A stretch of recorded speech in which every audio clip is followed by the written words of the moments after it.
빈 상가의 물소리. 성남 모란시장 오래된 골목 한켠. 낡은 2층짜리 상가가 있다. 비가 오지 않아도 항상 젖은 천장 그리고 축축한 냄새. 젊은 부부 민수와 지연은 작은 카페를 열기 위해 시장을 돌아다니던 중 그 상가를 보게 된다. 부동산 아저씨는 처음엔 난색을 표했다. 거긴 좀 오래됐어요. 주인도 없고 새도 잘 안 나가요. 하지만 월세가 반값이었다. 민수는 망설임 없이 계약서를 썼다. 첫날 밤 지연은 이상한 소리를 들었다. 또르르 또르르. 물방울이 떨어지는 소리였다. 천장을 봐도 비도 새지 않았다. 그런데 아침이 되자 천장 한가운데에 붉은 물자국이 생겨 있었다. 사라진 집주인. 다음 날 지연은 옆 가게 아주머니에게 물었다.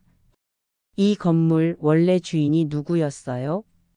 아주머니는 잠시 말이 없었다가 낮은 목소리로 말했다.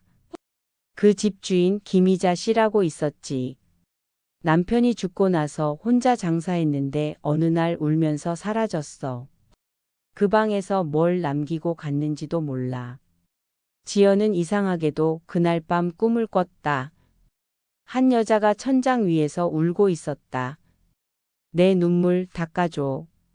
그리고 그 여자의 얼굴에서 피눈물이 떨어져 지연의 손등을 적셨다. 붉은 물방울. 민수는 그 이야기를 듣고 웃어 넘겼다. 비 새는 거겠지. 페인트 칠해야겠다. 하지만 새벽 2시 또 또르르 소리가 났다. 민수가 손전등을 들고 천장을 비추자 그 위에 여자의 얼굴이 희미하게 비쳤다. 눈이 반쯤 뜬 채로 입술이 움직였다. 그 눈물은 내 것이 아니야 남겨진 사람의 것이지. 민수는 비명을 지르며 도망쳤다. 그 후로 그의 눈가엔 이유 모를 붉은 반점이 생겼다. 그것은 마치 피눈물이 마른 자국 같았다. 장부 속의 이름.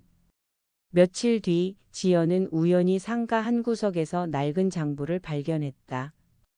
임대료 장부 김희자. 마지막 장엔 이렇게 적혀 있었다. 내가 울면 시장이 젖는다.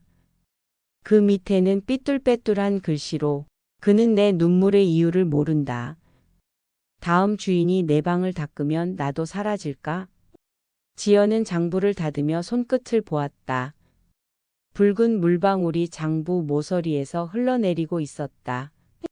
그건 잉크가 아니었다. 피였다. 방문자. 그날 이후 밤이면 누군가 계단을 올라오는 발자국 소리가 들렸다. 척척척. 비가 오지 않아도 그 발자국은 젖어 있었다. 문틈 아래로 고여드는 물. 지연이 손을 대자 물은 뜨거웠다. 마치 피처럼. 문 밖에서 여자의 목소리가 들렸다. 내 방은 왜 남이 써? 지연은 공포에 질려 민수를 깨웠다. 하지만 문을 열었을 때 아무도 없었다. 그 대신 복도 끝 벽에 빨간 글씨가 새겨져 있었다. 여기서 울면 나처럼 된다.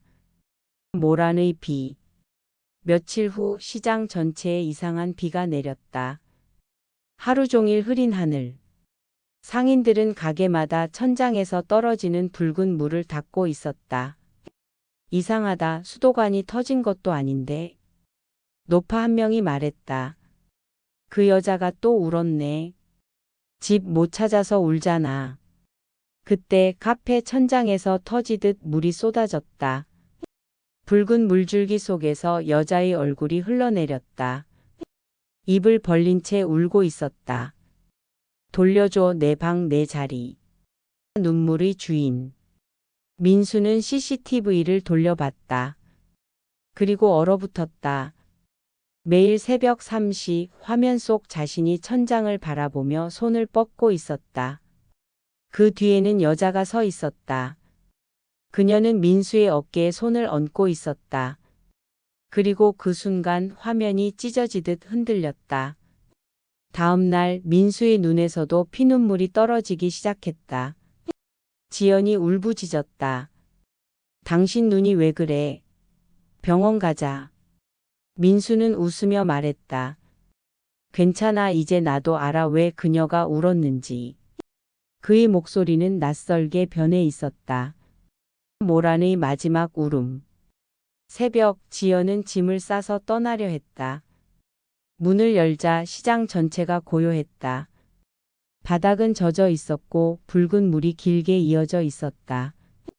2층 창문을 올려다보니 그 안에 여자가 서 있었다.